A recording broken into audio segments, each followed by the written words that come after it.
ഇതൊക്കെ എടുത്ത് വെക്കുമ്പോൾ എൻ്റെ കൈയും കാലമൊക്കെ വിറയ്ക്കുന്നു. നാളെ ഈ സമയമാകുമ്പോഴത്തേക്കും കയ്യിലൊരു കൊച്ച് എന്ന് ആലോചിക്കുമ്പോഴത്തേക്കും എനിക്ക് വിശ്വസിക്കാൻ പറ്റുന്നില്ല.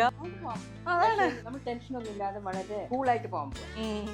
അതെ അതെ, ആന്റിക്ക് ഒരു ടെൻഷനും ഇല്ല. അതാ നമ്മൾ ബിഗ് സ്മൈലായിട്ട് തിരിച്ചു വരും പണ്ടിലൊക്കെ.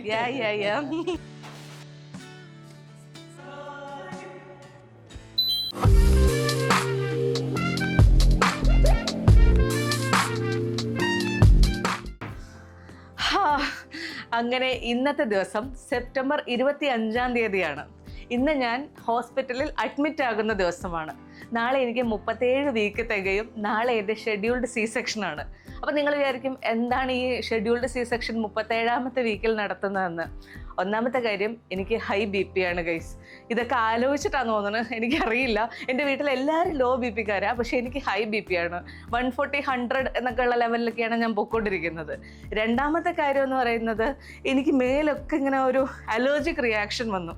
അതുകൊണ്ട് എനിക്ക് രാത്രി ഉറങ്ങാൻ പറ്റുന്നില്ല. രാത്രി കരച്ചില് പിഴിച്ചില് മൊത്തത്തിൽ എൻ്റെ കിളി പറന്നിരിക്കുകയാണ്. അപ്പോൾ എൻ്റെ ഡോക്ടർ തന്നെ എന്നോട് പറഞ്ഞു, കുട്ടി മെച്ചോർഡായിട്ടുണ്ട്, എല്ലാ ഗ്രോത്തും കറക്റ്റാണ്. അപ്പോൾ പിന്നെ നമുക്ക് വേണമെന്നുണ്ടെങ്കിൽ ഈ ആഴ്ച നമുക്ക് ഷെഡ്യൂൾ സി സെക്ഷൻ ചെയ്യാമെന്ന് പറഞ്ഞു. ഞാൻ വളരെ സന്തോഷത്തോടെയൊക്കെ സമ്മതിച്ചു. പക്ഷെ ഇപ്പം ആലോചിക്കുമ്പോൾ എൻ്റെ കൈയും കാലും വിറയ്ക്കുകയാണ്. ഹോസ്പിറ്റലിലേക്ക് പോവാണ്. അപ്പോൾ നിങ്ങൾ വിചാരിക്കും എല്ലാ കാര്യങ്ങളും വളരെ ഓർഗനൈസ്ഡ് ആയിട്ട് ചെയ്ത് ഹോസ്പിറ്റൽ ബാഗൊക്കെ നേരത്തെ പാക്ക് ചെയ്ത് വെച്ചിട്ടുണ്ടെന്ന്. ഞാനൊരു സത്യം പറഞ്ഞോട്ടെ, ഞാനൊരു വെരി അൺഓർഗനൈസ്ഡ് മമ്മയായിട്ടുണ്ടെന്നാണ് എനിക്ക് തോന്നുന്നത്. കാരണം ഇതൊക്കെ ഞാൻ വാങ്ങിച്ചു വെച്ചു എന്നുള്ളത് സത്യമാണ്. പക്ഷേ ഇത് എവിടെ തുടങ്ങണം, എങ്ങനെ തുടങ്ങണം എന്നൊന്നും എനിക്ക് അറിയില്ലായിരുന്നു. അപ്പം ഞാൻ ഇന്ന് നാളെ മറ്റന്നാളെന്നും പറഞ്ഞ് വെച്ചുകൊണ്ടിരുന്ന സാധനങ്ങളാണ് ഈ കിടക്കുന്നത് മുഴുവനും.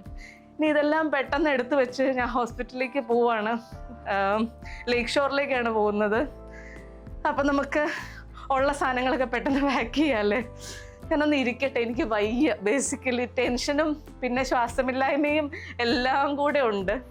അപ്പോൾ അതിൽ ഞാൻ വാങ്ങിച്ചതിൽ ഏറ്റവും ഇമ്പോർട്ടൻ്റ് ആയിട്ടുള്ള കാര്യം തൊട്ട് തുടങ്ങാം. അതായത് ഇതൊരു ഇതിന് പറയുന്നത് ബ്രസ്റ്റ് പമ്പ് എന്നുള്ളതാണ്. അതായത് ഓട്ടോമാറ്റിക് ബ്രസ്റ്റ് പമ്പാണ്. എന്തെങ്കിലും കാരണവശാൽ നമുക്കൊരു ബ്രസ്റ്റ് മിൽക്ക് കറക്റ്റായിട്ട് വന്നില്ല എന്നുണ്ടെങ്കിൽ കറക്റ്റ് കിട്ടണമല്ലോ എന്നോർത്ത് ഞാൻ ഒരുപാട് പേര് സജസ്റ്റ് ചെയ്ത ഒരു ബ്രസ്റ്റ് പമ്പാണ് വാങ്ങിച്ചത്. അപ്പോൾ ഇത് വാങ്ങിക്കുമ്പോൾ സ്വാഭാവികമായിട്ടും കുട്ടിക്ക് പാൽ കുടിക്കാനുള്ള ഈ കുപ്പിയും കൂടെ വാങ്ങണമല്ലോ. അപ്പോൾ നിങ്ങൾ വിചാരിക്കും ഇതൊക്കെ വാങ്ങിച്ചു വെച്ചിട്ട് ഇങ്ങനെയല്ലോ കൊണ്ടുപോകണ്ടേ, ഇതൊക്കെ സാനിറ്റൈസ് ചെയ്തൊക്കെ കൊണ്ടുപോകണ്ടേ, അല്ലേ സ്റ്റെറിലൈസ് ചെയ്തൊക്കെ കൊണ്ടുപോകണ്ടേ എന്ന് വിചാരിക്കും. സ്റ്റെറിലൈസറും ഞാൻ വാങ്ങിച്ചു, അപ്പുറത്തിരിപ്പുണ്ട്. പക്ഷേ ഇതെങ്ങനെയാണ് ഇത് ഉപയോഗിക്കണമെന്ന് എനിക്കറിയില്ല. അപ്പം ഞാൻ വിചാരിച്ച ആദ്യത്തെ തവണ ഏതായാലും ഇതെല്ലാം ഇങ്ങനെ തന്നെ ഹോസ്പിറ്റലിൽ കൊണ്ടുപോകാം, എന്നിട്ട് അവരെന്തായാലും പറഞ്ഞു തരുമല്ലോ, അത് നോക്കി മനസ്സിലാക്കി ചെയ്യാമെന്ന് വിചാരിച്ചു. അങ്ങനെയാണ് ഇത് രണ്ടും. ഇത് ആ നിപ്പിൾ കുപ്പിയുടെ ആ മുകളിലുള്ള സാധനമില്ലേ, അത് ഒരെണ്ണം കൂടെ എക്സ്ട്രാ വാങ്ങിച്ചതാണ്. ഇത്രയാണ് പ്രധാനപ്പെട്ട കാര്യങ്ങൾ. പിന്നെ നോക്കിക്കഴിഞ്ഞ് കഴിഞ്ഞാൽ ഞാൻ ഈ കുട്ടിയുടെ പാമ്പേഴ്സ് കുറേ കാലം ഞാൻ ആലോചിച്ചു, ഇത് വാങ്ങണോ വേണ്ടയോ, ഇത് ഹോസ്പിറ്റലിൽ നിന്നാണോ തരുന്നത്, എന്താണ് ചെയ്യേണ്ടത് എന്നൊക്കെ. അവസാനം ഇന്ന് ഞാൻ തീരുമാനിച്ച് ആക്ച്വലി കുറച്ചെങ്കിലും കൊണ്ടുപോകണ്ടേ എന്ന് വിചാരിച്ചിട്ട് ഇന്ന് ജീവനെ ഞാനിങ്ങനെ മറ്റേ ശൂലത്തിൽ കയറ്റി എനിക്കിത് കിട്ടിയേ പറ്റുള്ളൂ എന്നും പറഞ്ഞുകൊണ്ട് ഇപ്പോൾ പോയി വാങ്ങിച്ചുകൊണ്ട് വന്നതാണ് ഈ പാമ്പേഴ്സ്. ഇതൊക്കെ എടുത്ത് വെക്കുമ്പോൾ എൻ്റെ കൈയും കാലമൊക്കെ വിറയ്ക്കുന്നു. നാളെ ഈ സമയമാകുമ്പോഴത്തേക്കും കയ്യിലൊരു കൊച്ച് എന്ന് ആലോചിക്കുമ്പോഴത്തേക്കും എനിക്ക് വിശ്വസിക്കാൻ പറ്റുന്നില്ല. അതാണ് എൻ്റെ അവസ്ഥ. ഇനി അടുത്തത്, ഇത് ഒബ്വിയസ്ലി നഴ്സിംഗ് ബ്രായാണ്. എല്ലാ അമ്മമാരും സ്വാഭാവികമായിട്ട് എടുത്ത് വെക്കുന്ന സാധനം. പിന്നെ ഇത് മെറ്റേണിറ്റി പാൻറ്റീസാണ്. ഇതൊക്കെ ഞാൻ കാര്യമായിട്ട് കുറേ എണ്ണം വാങ്ങിച്ചിട്ടുണ്ട്. ഇപ്പം ഞാൻ 10 കൊണ്ടുപോകുന്നുള്ളൂ, 10-20 ഞാൻ വാങ്ങിച്ചിട്ടുണ്ട്.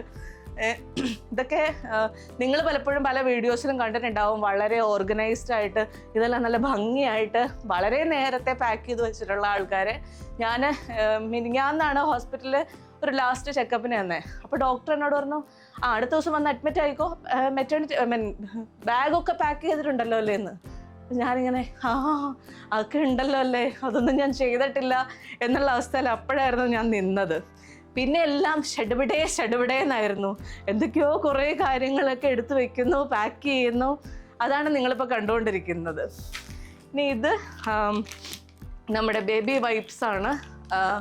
ഇതും ഒരുപാട് റീൽസൊക്കെ കണ്ടപ്പോൾ എല്ലാത്തിലും എന്തായാലും വേണമെന്നൊക്കെ എഴുതിയിരിക്കുന്നത് കണ്ടു. എനിക്കിതൊക്കെ എങ്ങനെയാണ് ഉപയോഗിക്കുന്നതെന്നൊന്നും അറിയില്ല, ബിക്കോസ് എൻ്റെ ആദ്യത്തെ പ്രസവമാണല്ലോ. അപ്പോൾ അതുകൊണ്ട് ഏതായാലും എടുത്ത് വെക്കുന്നുണ്ട്. അവിടെ നഴ്സുമാരും ഡോക്ടേഴ്സും എല്ലാവരും ഉണ്ടല്ലോ, അവരെല്ലാവരും കൂടെ എന്നെ സഹായിക്കും, പറഞ്ഞു തരും എന്നുള്ളൊരു ധൈര്യത്തിൻ്റെ പുറത്ത്. പിന്നെ ഇത് നമ്മൾ എവിടെ പോയാലും ചത്ത് കിടന്നാലും ചമഞ്ഞ് കിടക്കണം എന്ന് പറയുമല്ലോ, എന്ന് പറഞ്ഞ പോലെ ഇതെൻ്റെ മറ്റേ മേക്കപ്പ് കിറ്റാണ്. ഇതിനകത്തുള്ള സാധനങ്ങളെല്ലാം ഉപയോഗിക്കുന്നൊന്നും അല്ല, എന്നാലും നമുക്ക് എവിടെ പോകുമ്പോഴും കുറച്ച് ലിപ്സ്റ്റിക് ഇട്ട് കുറച്ചെന്തെങ്കിലുമൊക്കെ ഒന്ന് ചെയ്താൽ കുറച്ചൊരു കോൺഫിഡൻസ് വരുമല്ലോ. അപ്പോൾ ആ കോൺഫിഡൻസിന് വേണ്ടിയിട്ട് അത്യാവശ്യം മേക്കപ്പ് സാധനങ്ങളെല്ലാം ഇതിൽ കുത്തി നിറച്ചിട്ടുണ്ട്. ഞാനിതൊന്നും തുറന്ന് കാണിക്കുന്നില്ല, ബിക്കോസ് ഈ ലാസ്റ്റ് മൊമെൻറ്റ് എല്ലാം കൂടെ വാരി വലിച്ചിട്ടേക്കാണ് ഇതിനകത്ത്. അതുകൊണ്ട് തൽക്കാലം അത് എൻ്റെ പുറകിലേക്ക് വെച്ചേക്കാം. ഇനി ഇത് ബാത്റൂം സ്ലിപ്പേഴ്സ്. ഇതൊക്കെ എങ്ങനെ നിങ്ങളെ കാണിക്കാൻ നാണക്കേടല്ലേ? ബാത്റൂം സ്ലിപ്പേഴ്സ് അത്രയേ ഉള്ളൂ, അതും എടുത്ത് വെച്ചേക്കാം. പിന്നെ ഇത്രയും സാധനങ്ങൾ എന്ന് പറയുന്നത് ഇത് കുഞ്ഞിൻ്റെയും അമ്മയുടെയും തുണികളാണ്.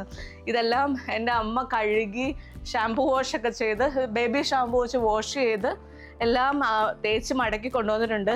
കൊച്ചിനെ കിടത്താനുള്ള എന്തോ വിരിപ്പോ ഏതാണ്ടൊക്കെ ഉണ്ട്. ഞാനൊരു സത്യം പറയട്ടെ, ഇതിനൊക്കെ നല്ല ബേബിയുടെ മണം, ഇങ്ങനെ ജനിച്ച് വീഴുന്ന കൊച്ചുങ്ങളുടെ മണം അത് ശരിക്കും ഉണ്ട് കേട്ടോ. എനിക്ക് മനസ്സിലാവുന്നില്ല സത്യമായിട്ടും ഇത് എന്തൊക്കെയാണ് എൻ്റെ ജീവിതത്തിൽ സംഭവിക്കാൻ പോകുന്നത്. ഒരു 24 മണിക്കൂർ തികയുന്നതിന് മുൻപ് വേറൊരാളാകാൻ പോവാണ് എന്നൊക്കെയുള്ള ചിന്തയൊക്കെ വരുമ്പോൾ പിന്നെ പ്രഷർ കൂടുന്നു. ഞാനൊന്നും പറയുന്നില്ല. അപ്പോൾ ഇത് മുഴുവനും ബേബിയുടെ അമ്മയുടെയും ഡ്രസ്സുകളും കാര്യങ്ങളും ഒക്കെയാണ്. അതങ്ങനെ. ഇനിയുള്ളതെന്ന് പറയുന്നത് ഇത് വേറൊരു ഇതും ഒരു മെറ്റേണിറ്റി ഡ്രസ്സാണ്. ഇത് എടുക്കണോ വേണ്ടയോ എന്നുള്ള കൺഫ്യൂഷനിൽ ഞാനിങ്ങനെ പുറത്ത് വെച്ചേക്കായിരുന്നു. എടുത്തേക്കാം അല്ലേ, എന്തായാലും പോലെ. ഞാൻ വിചാരിച്ചു ഒരുപാടൊക്കെ എടുത്ത് നമ്മൾ എന്താ ഭയങ്കര ആഡംബരമാകുമോ, അത്ര എണ്ണം വേണ്ടല്ലോ. ഒരു 2 ദിവസം 3 ദിവസമൊക്കെ അല്ലേ ഹോസ്പിറ്റലിൽ അഡ്മിറ്റ് ആവുള്ളൂ, അത്രയും വേണ്ടാന്നൊക്കെ വിചാരിച്ചിരുന്നു. എന്തായാലും ഞാൻ വിചാരിക്കുന്നത് എനിക്ക് തോന്നുന്നു ഇതുകൂടെ വെച്ചേക്കാം. നിങ്ങളുടെയൊക്കെ അഭിപ്രായം മാനിച്ച് ഞാൻ ഇതുകൂടെ വെക്കാൻ തീരുമാനിച്ചു. ഇനി ഇതൊരു പ്രത്യേകതര സാധനമാണ് ഗൈസ്. അതായത് നമ്മൾ ഇങ്ങനെ കാര്യങ്ങൾ പഠിച്ച് നമ്മുടെ വിവരം കൂടുമ്പോൾ നമ്മൾ വാങ്ങിക്കുന്ന ചില അനാവശ്യ സാധനങ്ങൾ എന്ന് നമ്മൾ പറയില്ലേ, അങ്ങനത്തെ ഒരു സാധനമാണിത്. ഇതെന്താണെന്ന് വെച്ച് കഴിഞ്ഞാൽ സിൽവർ നഴ്സിംഗ് കപ്പ് എന്നാണ് ഇതിൻ്റെ പേര്. ഇത് ഒരുപാട് അമ്മമാർ, ഞാൻ ഈ ഇൻസ്റ്റഗ്രാം റീൽ കുറച്ചധികം കണ്ടിരുന്നു. അപ്പോൾ ഒരുപാട് അമ്മമാർ പറഞ്ഞു ഈ നിപ്പിൾ ക്രാക്കൊക്കെ ഉണ്ടാകുമ്പോൾ ഭയങ്കര പെയിനായിരിക്കും, അപ്പോൾ ഈ സിൽവർ കപ്പ് വെച്ച് കഴിഞ്ഞാൽ ഈ ക്രാക്കൊക്കെ പെട്ടെന്ന് പോകുമെന്ന്. നിങ്ങൾക്ക് തന്നെ മനസ്സിലാവുന്നില്ലേ, ഞാൻ സംസാരിക്കാൻ നന്നായി ബുദ്ധിമുട്ടുന്നുണ്ട്. പക്ഷെ ഇതൊക്കെ നാളെ കൊണ്ട് ഇതെല്ലാം മാറുകയാണ്, നാളെ കൊണ്ടൊരു പുതിയ ഞാൻ ഉണ്ടാവുകയാണ് എന്നൊക്കെ ആലോചിക്കുമ്പോൾ ഒരേ സമയം ടെൻഷൻ, ഒരേ സമയം എക്സൈറ്റ്മെൻറ്റ്, ഒരേ സമയം ഹാപ്പിനെസ് എല്ലാം ഉണ്ട്. അങ്ങനെ ഇതും വെക്കുകയാണ്. ഇതൊക്കെ ഞാൻ ഉപയോഗിക്കുമെന്നൊന്നും എനിക്കറിയില്ല. ഈ ഒരു സാധനത്തിന് 4000 രൂപയായി. ഇത് വേണ്ടിയിരുന്നതാണോ എന്നറിയില്ല. എൻ്റെ അമ്മയൊക്കെ എന്നോട് ചോദിച്ചു എന്തൊക്കെ അഹങ്കാരം കാണിക്കുന്നതെന്ന്, ഇതിൻ്റെയൊക്കെ എന്താ ആവശ്യമോളെയുള്ളതെന്ന് എനിക്കറിയില്ല. ഒരു ഫസ്റ്റ് ടൈം മദറാവുന്നതിൻ്റെ പ്രശ്നങ്ങളായിരിക്കാം, അറിയില്ല. അപ്പോൾ അതുകൂടെ വെക്കുകയാണ്. പിന്നെ ഇതെന്ന് പറയുന്നത് സ്വാഭാവികമായിട്ടും നമ്മുടെ പേസ്റ്റ്, ബ്രഷ്, സോപ്പ്, പിന്നെ ലിപ് ബാം, അങ്ങനെയൊക്കെയുള്ള എല്ലാ സാധനങ്ങളും ഇല്ലേ, അതെല്ലാം പറക്കിയിട്ടേക്കുന്നതാണ് ഈ ബോക്സ്. ഒബ്വിയസ്ലി എല്ലാവർക്കും വേണ്ടി വരുമല്ലോ, ഫേസ് വാഷ്, അങ്ങനെയൊക്കെയുള്ള കാര്യങ്ങൾ. പിന്നെ ഉള്ളത് എന്ന് പറയുന്നത് എൻ്റെ മൊബൈൽ ചാർജർ, മറ്റേ പോർട്ടബിൾ ചാർജർ, ഇങ്ങനെയൊക്കെയുള്ള സാധനങ്ങൾ എന്തായാലും നമ്മൾ കൊണ്ടുപോകണമല്ലോ. അതൊന്നും പ്രത്യേകിച്ച് കാര്യമൊന്നുമില്ല, അതുകൊണ്ട് അതും എടുത്ത് വെക്കുന്നുണ്ട്. പിന്നെ കഴിഞ്ഞ കുറച്ച് കാലങ്ങളായിട്ട് എൻ്റെ ലൈഫ് സേവേഴ്സ് ആയിരുന്ന, ജീവിതത്തിൽ മറ്റേ തലവേദന, കാലുവേദന, ഏത് തരം വേദന വന്നാലും പരട്ടുന്ന കുറച്ച് തായ്ലൻഡ് ബാമുകൾ, പിന്നെ സ്ട്രെച്ച് മാർക്സ് വരാതിരിക്കാനെന്ന് വിചാരിച്ചിട്ട് ഞാൻ വാങ്ങിച്ച സ്ട്രെച്ച് മാർക്ക് റിമൂവൽ ക്രീം, ഇങ്ങനെയൊക്കെ ഞാൻ വാങ്ങിച്ചിരുന്നു. പക്ഷേ ഇതൊന്നും ഞാൻ കൃത്യമായിട്ട് ഉപയോഗിച്ചില്ല. അതുകൊണ്ട് തന്നെ വയറൊക്കെ നല്ല ഗംഭീരമായിട്ടുണ്ട്, സ്ട്രെച്ച് മാർക്സ് കൊണ്ട് നിറഞ്ഞിരിക്കുകയാണ്. അപ്പോൾ ഇതൊക്കെ ഞാൻ കൊണ്ടുപോകണോ വേണ്ടയോ എന്നുള്ള കൺഫ്യൂഷനിൽ വെച്ചേക്കുന്ന കുറച്ച് സാധനങ്ങളാണ്. കൊണ്ടുപോയേക്കല്ലേ, ഒരു വഴിക്ക് പോവല്ലേ, എല്ലാം ഇരിക്കട്ടെ അല്ലേ, വെച്ചേക്കാം. ഇതൊക്കെ തൽക്കാലത്തേക്ക് ഇതിനകത്തേക്ക് എടുത്ത് വെച്ചേക്കാം. പിന്നെ ഒബ്വിയസ്ലി എൻ്റെ വാളറ്റ്സ്, പിന്നെ ഇത് കഴിഞ്ഞ ദിവസം ഒരു ചേച്ചി വന്നപ്പോൾ കൊണ്ടുവന്നത്, അതുകൊണ്ട് ഇത് കഴുകാനൊന്നും പറ്റിയില്ല. ഈ ഒരു ഡ്രസ്സ്, ഈ ഡ്രസ്സിൻ്റെ പേരാണ് ജബല. ഈ ഡ്രസ്സ് അതുകൊണ്ട് കൊണ്ടുപോകുന്നില്ല, കഴുകി എടുത്തിട്ടൊന്നും ഇല്ലല്ലോ. ഇനി നിങ്ങൾക്ക് വേറൊരു കാര്യം അറിയോ, ഞാനതിന് മുൻപ് ചില റീലുകളിലൊക്കെ വാവയെ കിടത്തുന്ന ബെഡ്, നെസ്റ്റ്, അതുപോലെ നമ്മൾ ഈ ഇവിടെ വെച്ചിട്ട് പാൽ കൊടുക്കുന്ന ആ ഒരു പില്ലോ, ഇതൊക്കെ ഞാൻ കാണിച്ചിരുന്നു. അപ്പോൾ ഇതെല്ലാം നമ്മളൊന്ന് കഴുകി അല്ലെങ്കിൽ ഒന്ന് ഷാംപൂ വാഷ് ചെയ്തിട്ടൊക്കെ വേണമല്ലോ നമുക്കത് ഉപയോഗിക്കാൻ. അതിന് വേണ്ടിയിട്ട് ഞാൻ അതെല്ലാം കഴുകാനും ഷാംപൂ വാഷ് ചെയ്യാനും ഒക്കെ കൊടുത്തു കഴിഞ്ഞപ്പോഴാണ് പെട്ടെന്ന് ഷെഡ് എന്ന് ഹോസ്പിറ്റലിൽ അഡ്മിറ്റ് ആയിക്കോ, BP കൂടുതലല്ലേ, നമുക്കിതൊക്കെ ഇപ്പം തന്നെ ചെയ്ത് തീർത്തേക്കാമെന്ന് ഡോക്ടർ പറഞ്ഞത്. അതുകൊണ്ട് അതൊന്നും എനിക്ക് ഇതുവരെ കിട്ടിയിട്ടില്ല.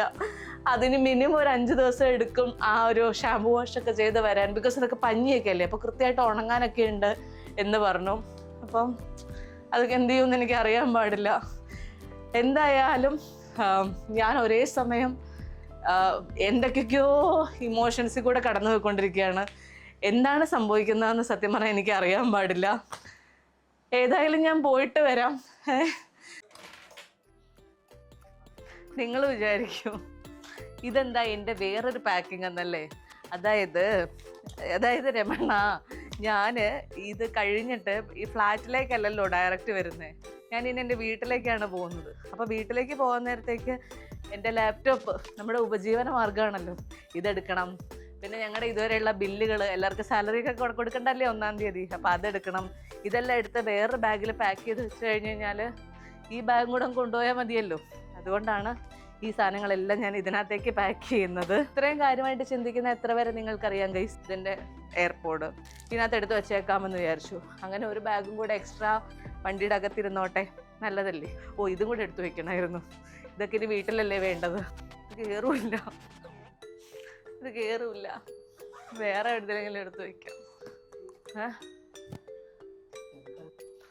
അയ്യോ എൻ്റെ അമ്മേ, ജീവാ, നിന്റെ മറ്റേ പുള്ളകളിയൊക്കെ തീർന്നു കേട്ടോ.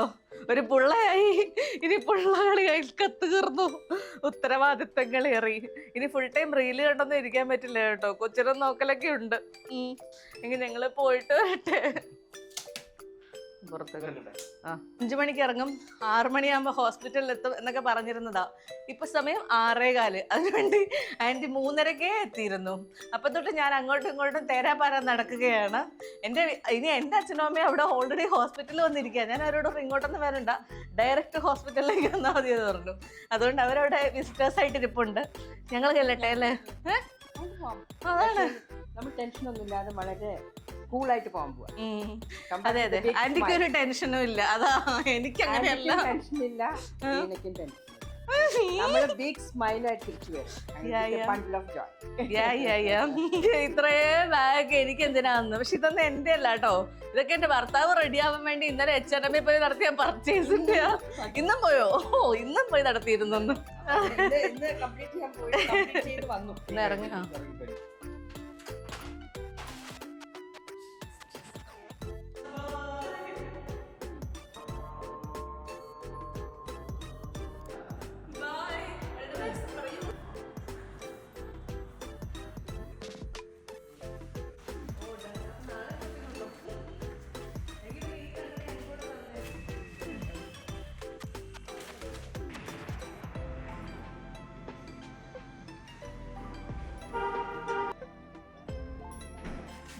Okay, bye, see you.